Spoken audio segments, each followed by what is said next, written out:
All right, so first up is our friends from the School of Academics and Career Prep in La Cruces, New Mexico. And I'm going to turn it over to you, Kaz, and have you introduce yourself and your team and take us through what you've learned. Hello, Dr. Bob. Thank you for the opportunity. My name is Kaz Martinez. I'm the director of Sendero School of Academics and Career Preparation. This is our first year in with that name. We transitioned from Las Montañas Charter High School, which is what we were when I first met Dr. Bob and the Johns Hopkins team. Actually, back in the spring, late spring or summer of 2018, when we kind of started this process. Right here is Matt Sandoval. He's on the administrative and leadership team.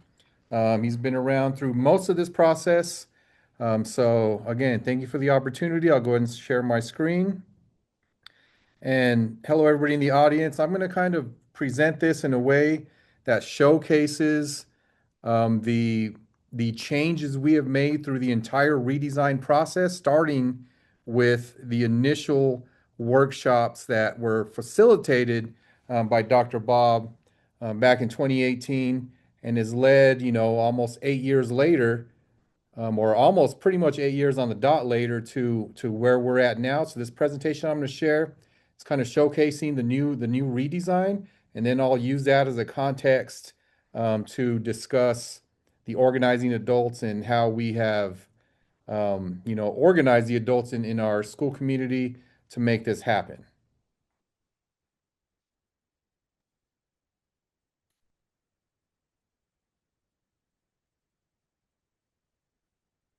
Give me a second here to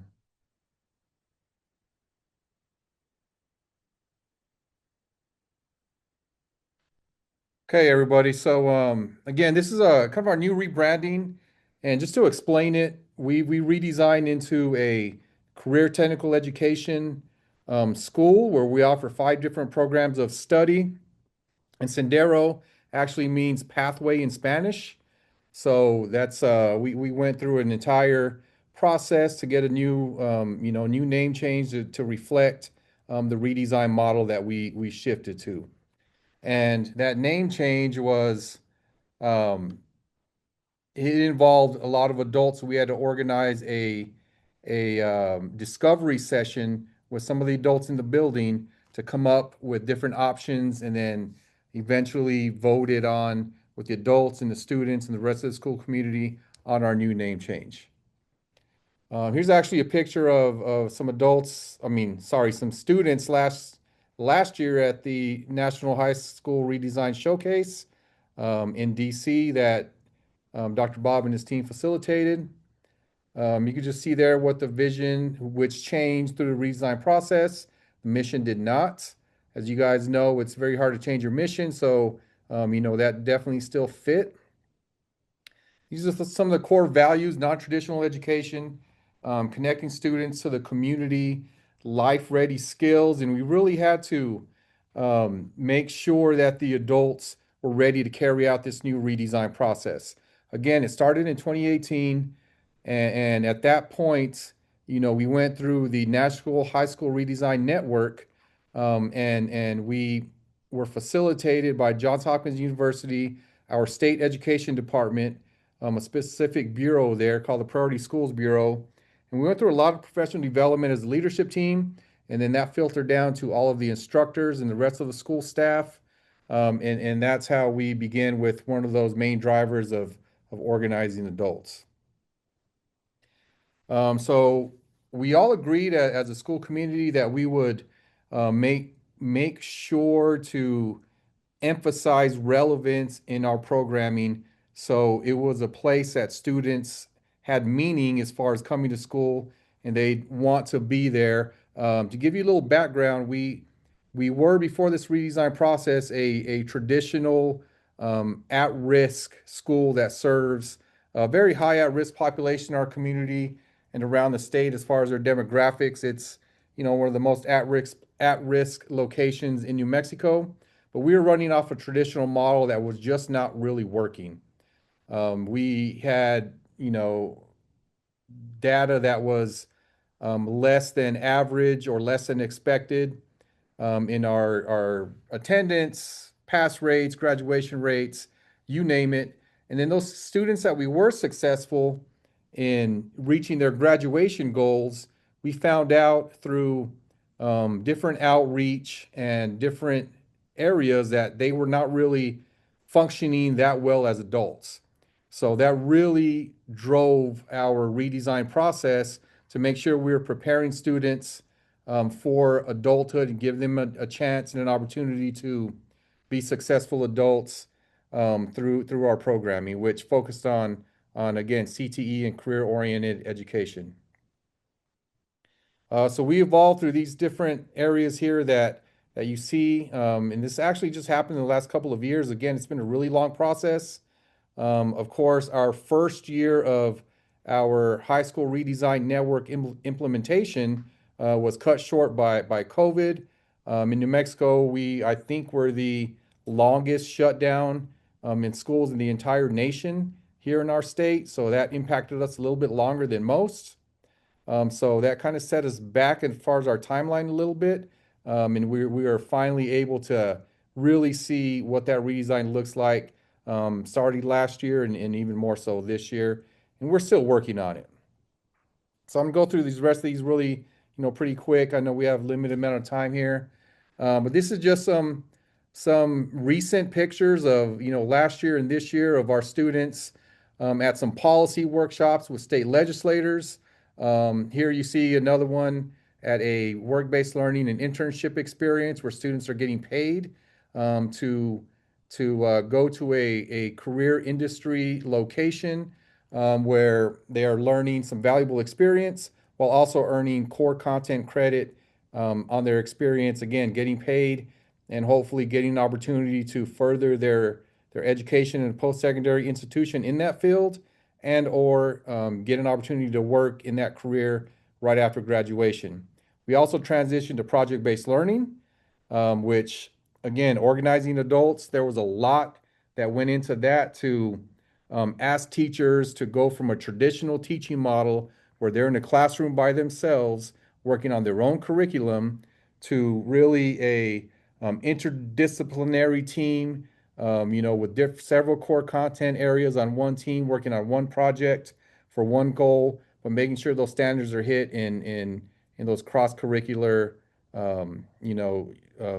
subjects.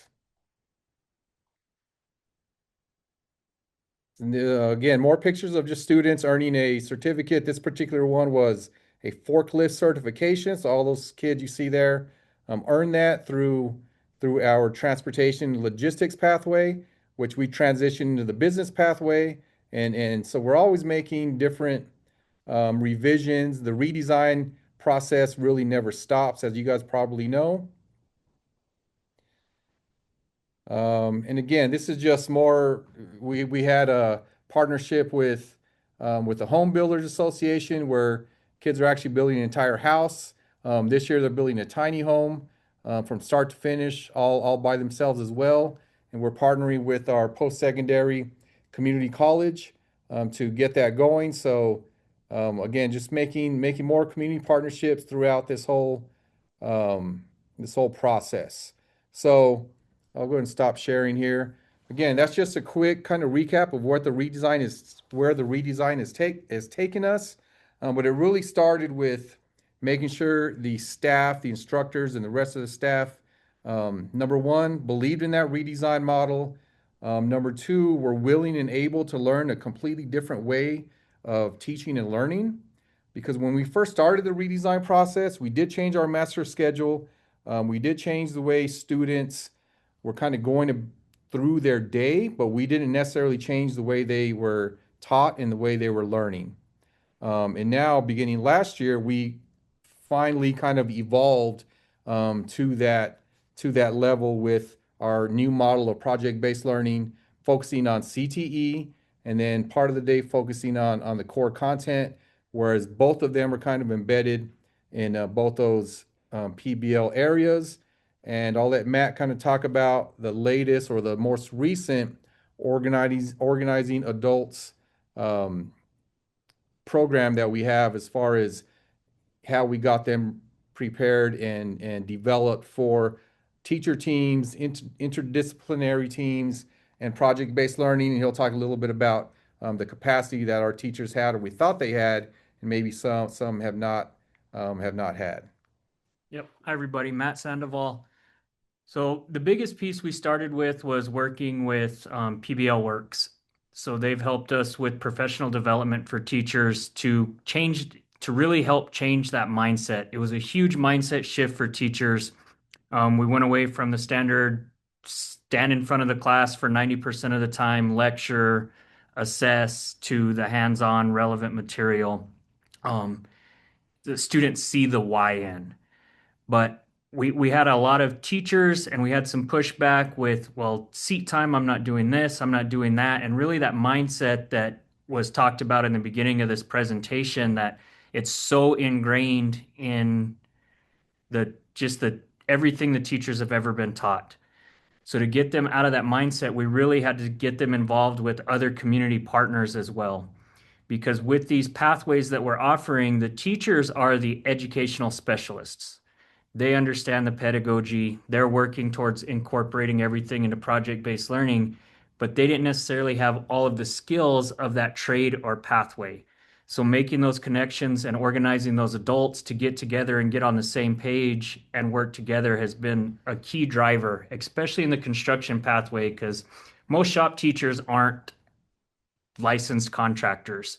So getting those skills brought in from an outside person and organizing that time to really maximize our personnel and industry partners has been a pretty big task. Another thing that the teachers had to get used to was collaborative planning time. Since we were a pretty small school, we really only had 1 to 2 people in every department. Now teachers are having to work together and planning together. So that has taken some intentional facilitation as well as intentional planning for who is on what team, who brings strengths, who has weaknesses, and filling those holes with other adults in the building to really try to prevent future problems, future confrontation, and gaps.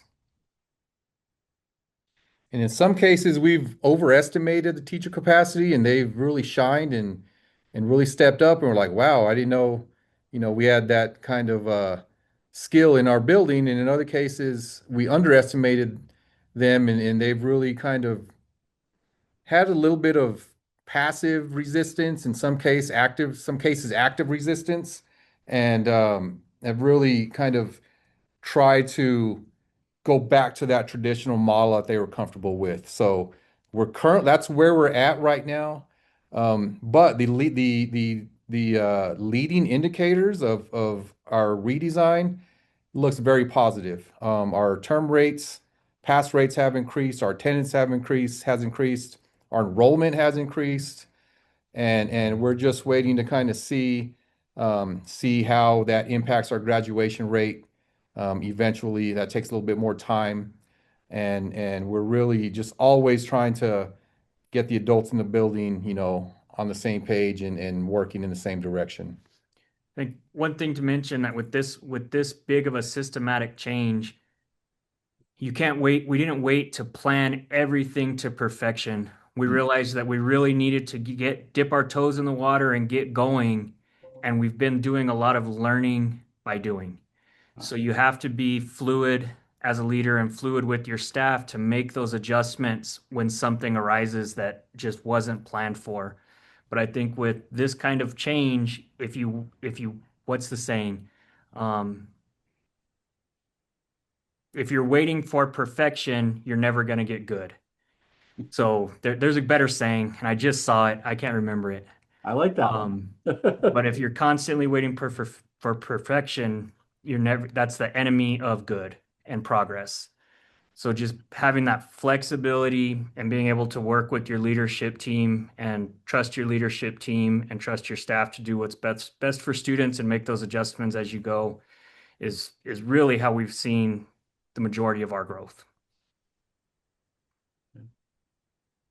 Thank you. It's quite a remarkable journey you've been on and a lot of learning that you shared. So I would invite people to ask questions in the chat, or even we're a small enough group, you can raise your hand to come off and just ask it directly. While you're thinking of some, I'll just start. So, you know, you're changing a lot of things together at once, in a powerful way, right? You're both integrating, academics with career, and you're also getting your kids out and about into the community and the real world. Which one of those, I know it ebbs and flows, but which one of those ended up being the bigger challenge to do sort of at scale for everybody? Honestly, I think it was what we're doing inside the building. Yeah. And I'll say that because of one individual that we were able to hire on our staff that was doing the work of getting kids out there in our community for basically for 20 years, 20 plus years at the large district. We're a small charter in for New Mexico, a semi-large city. New Mexico doesn't have a lot of cities, but we're one of the largest in the state. And he was doing this work at the traditional, public school district for many, many years, and was always the leadership there was resistant to some of the things that he wanted to do. Whereas we're like, no, you come over here, we're not going to tell you no. You could do all these things. So we had that one individual that had all these connections and all these relationships and knew what the needs of the industries in our community were, and were able to place those kids. So if weren't for him, that answer would be different. But because of actually that one individual, it was easier to do that piece. Yep. And like And I think that's a really important point that, like, to make it real that every kid has those opportunities, it has to be somebody's job to organize that, right? Because to build schools weren't designed necessarily to have in the traditional staffing, right? You didn't have a person who's out there building those community relationships. And like anything, you have to maintain them, right? It's not like we sign you up once and we know you're good for 5 years. So I think that's a powerful thing. And you said just an important point for others to remember as they sort of work to, create these opportunities that we ought that as part of organizing adults as we, some roles will emerge as new roles and some roles might go away as like no longer needed roles. And that's how you really get value out of thinking very strategically how to organize your adults. Yep. And one other quick question I saw on one slide, I know you didn't have time to go into it, but I think you said you're 4 days a week. Was that right? Yeah. Or is that the instructions 4 days a week and the fifth day the kids are somewhere else? Or just explain how that works. No, they're just basically 4 day a week. Sometimes we were using that fifth day as what we call enrichment. So we do some different activities that were kind of unrelated to coursework, but the state of New Mexico was pretty upset about 4 day week schools at one point for whatever reason. So they made it very difficult to have any flexibility on that fifth day if you were opting to stay in a 4 day week. So we really got handcuffed by the state. They're like, if you're going to be a 4 day week, you're a 4 day week and that's it. And you have to meet in this box. So we couldn't really go outside of that box and do anything creative like we were doing before. So now literally it's just 4 days a week. It's longer days, but that's the model we operate on. And what I think is interesting about that, and it'll be interesting to see if, like, I mean, I know there's a lot of factors that are leading to your increased attendance. It's certainly not going to be that, but a lot of high school kids implicitly are telling folks like, I'm going to be on the 4 day week plan no matter what. Yeah. Mm-hmm. And Yep. maybe it's better to do it in an organized way than an unorganized way, right? So it's an interesting question that sort of goes against the grain a little bit of educators to say that's okay, but again, these are high school kids. They're making that transition to adulthood. It's a longer day. They're combining school and work. Mhm. It may well be that they will end up learning more than just saying it's about how much time is like on the clock. So I think that's. Yep. And I wouldn't say like our it's not that much longer. We do go, our school year is a little Yeah. longer. But I think the one thing we've realized that shorter summer for our population is a benefit. We ended up losing a lot of students when we had longer summers. They were experiencing hardships over the summer. School is a Yeah. place where that routine they can kind of count on.